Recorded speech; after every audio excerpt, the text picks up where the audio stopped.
Ano puputipin natin dito? Kahit ano po. Ha? Puta na, walang kahit ano dito. Pares dito, boss. Pares? Puta, ang dami-dami masarap sa Pares sa Maynila eh. Ikaw, Niel, anong magkain natin sa kakainin natin? Pares, boss eh. Putang ina mo! Pumunta ka ng Baguio para mag-Pares? Ayun ka. Baka gusto mo mag-mami? Maming galapos. Maming gala. Hindi naman mami mo. Ayop na nga to. Pumunta ng Baguio para mag-Pares, mga udas kayo. Sa mga pupunta ng night market dyan ngayong gabi, tapos mag-food trip kayo, mag-isip na kayo, parang mas masarap na lang mag-stay sa bahay, tapos magluto kayo ng pagkain nyo. Okay, so dito tayo ngayon sa may Baguio Night Market. Ayan. Ang daming tao dito ngayon. Ulitin ko, dito tayo ngayon sa may Baguio Night Market. Ayan, ang daming tao.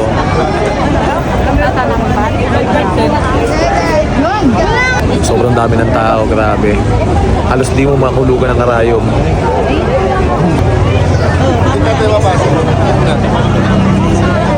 Oh, kung gusto nyo pumunta ng night market, mag-isip na kayo.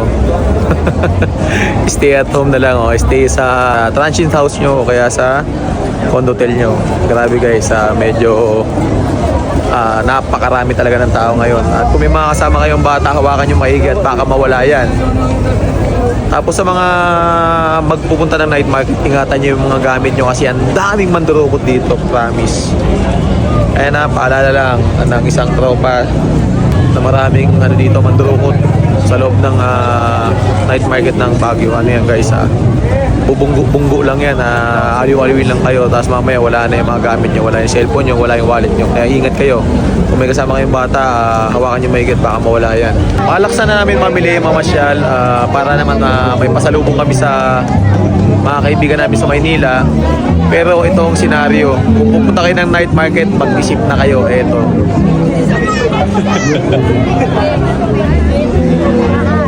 Sa tingin nyo kaya, makakabuelo kayo mga pamilya nito? Halos hindi na mahulugan ng karayom. Oh, dito naman sa Baguio Food Park, yung maraming kainan dito sa loob. Ang dami rin tao, halos di rin makahulugan ng karayom. Ang tanong, makaka-order pa kaya tayo dito? So, sobrang dami ng tao nakapila sa mga tindahan dito. Ang daming haba ng pila ng mga tindahan. So, paano ka pa makaka-order dito? Oh, ito ang senaryo dito sa Baguio Food Park. Grabe yung pila, oh.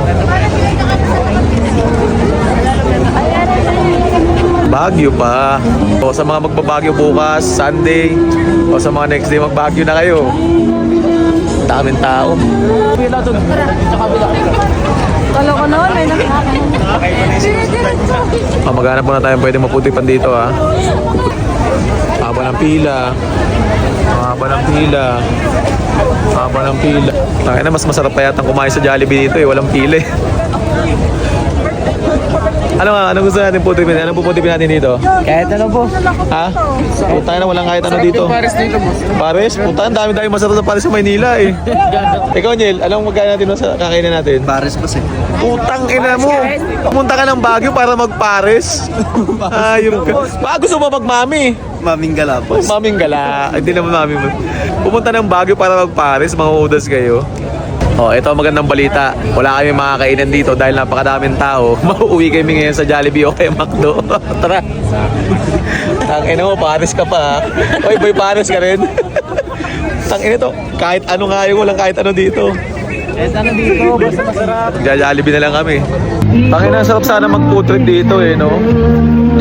Alam mo yung food trip pa dito sa loob ng night market ng Baguio. At sarap sana mag-food trip. Putang ina ang problema, ang daming tao. Yung kada isang store, punong-puno, halos hindi ka rin maka-order, ang hahaba ng pila. Feeling ko dun lang sa pag-order, tapos na yung oras mo dun. Sabi nga nung isa doon kanina pa daw siya, kasi nag-open yung night market is 9 PM. Parang pagbukas pa lang, may nakapila na, may nakaabang na. Kaya ang senaryo, kanina pa daw siya doon. Siguro, pang-walo pa yata siya. Kaya decide na lang kami, magja-Jollibee na lang. Doon, mas legit. Masarap. Hindi kami pila. May pila nga pero hindi ganun karami. Passport nga lang. Okay na guys, oh. Ngayon nyo subukan mag-night market. Ayan, oh. Diba? Daming tao. Ingatan nyo yung mga gamit nyo, pati yung mga kasama nyong bata at baka mawala, ha. Ayan na senaryo dyan, oh. Night market. Dito naman sa putripan sa may gilid, punong-puno din. So good luck sa inyo mga guys, ha. Ito, nauwi kami sa McDo. Guys, 6 lang kami, pero yung pagkain namin, putang ina, pang 10 tao na. So ayan, makita natin, putit tayo. So, baka naman McDo, ha. Maputit tayo. So guys, dapat Jollibee kami napunta. Pero salamat sa McDo sa mabilis na servisyo dito sa McDo, Baguio City. Ayan. Ayan na, nahahaba-haba ng pinila namin sa Jollibee. Doon lang kami mapupunta. Guys, ang haba kasi ng pila dun sa Baguio Night Market. Talagang hindi ka makaka-order. Siguro makaka-order ka mga 1 oras, 2 oras. Kaya ngayon, napunta kami sa fast food.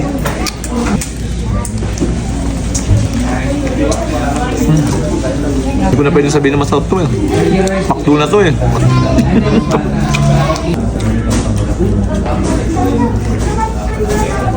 So ngayon, pag pumunta kayo sa night market ng Baguio, hindi ka makakain doon maayos. Eto, pinakamabilis na way para kumain. Punta ka ng Jollibee, punta ka ng McDo, hindi mo kailangan pumila doon sa night market. Pag fast food ka na lang, sigurado, solve yung gutom mo dito. Diba? McDo Baguio ha. Shoutout sa inyo, solid yung serving nyo, bilis.